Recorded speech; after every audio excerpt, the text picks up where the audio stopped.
Everybody, thanks for joining us today. Um, I'm Tim, retired pastor and teacher, and your guide through Scripture in 2024, and it's coming to a close. We have 8 days left in this year, and our reading for today was in Revelation chapters 3, 4, and 5. And when we finish, I'll mention this again, but I hope you continue on. Um, that's what I do every year, and I have for many, many years. To start in Genesis and continue on through the entire Bible in a year. And I like to do it that way. It just takes my time and I can absorb what I'm reading. God has a different idea in mind for next year, and I'll be saying a little more about that later. But if you're interested in anything I might have said the past year, it's all there on the channel. But you may remember the Lord gave John this revelation to show him, according to Revelation 1:1, things which must shortly come to pass, the future. And by chapter 4, you may wonder where those things are. You know, the first three chapters, we've read letters to 7 churches in Asia Minor. And now in chapter 4, John hears a voice like a trumpet that calls him up to heaven. And we see this scene unfold there in the throne room of heaven. And instead of the terrible pictures of war and famine and pestilence that people so often associate with Revelation, instead we find uh, a witness to God's throne room, an awesome worship service filled with strange sights and sounds. There's lightning and thunder kind of rumbling in the distance, and beautiful colors and unusual creatures. And there is God sitting on the throne. Now, the Bible tells us clearly God is a spirit. No man has seen God at any time. But in the Bible, any representation that we have of God in a way that we can see shows him somewhat like this. You might expect us to see a being of just incredible power and holiness and majesty, just maybe even somewhat scary. But every time you see God represented in a way that we can see, something that may surprise you is that he is beautiful.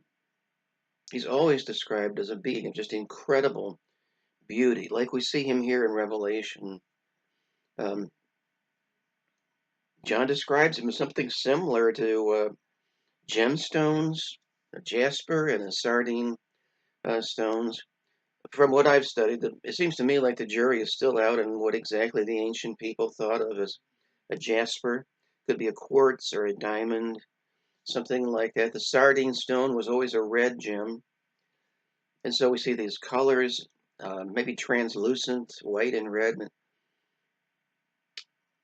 But why is John shown this beautiful but seemingly irrelevant ceremony that seems to have nothing to do with the future? After all, there is war going on here. There is a conflict between a holy God and rebellious creatures down on earth. It needs to be resolved. There is a battle between good and evil, between angels and demons. Why not just get right to it? Well, I'll tell you why. It's because that's where we need to begin with God and who He is and what He's like.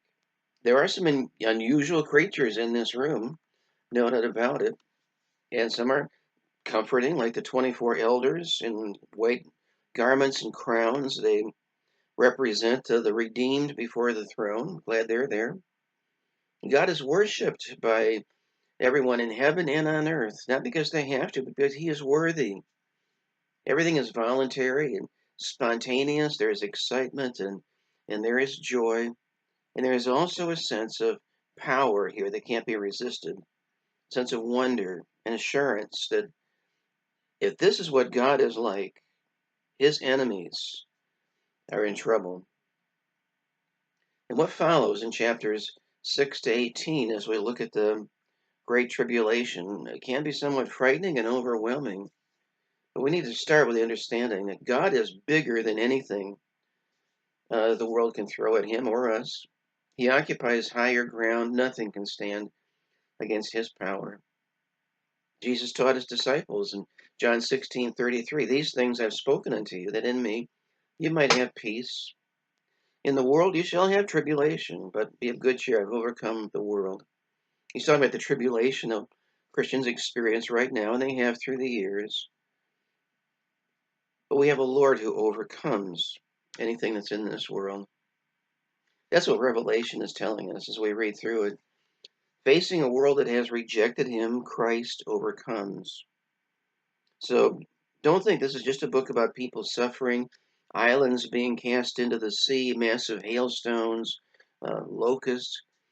It's about a world finally receiving its rightful king who will make things right. And this is the process that has to take place.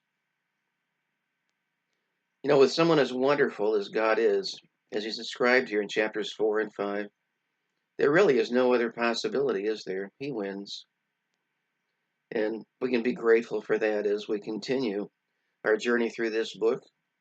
Think about that today, will you? That we have an awesome God who always is in control, who always wins. Our reading for tomorrow is in Revelation chapters 6 to 8. And I'll be reading there. And have a great day, folks. Be back with you then.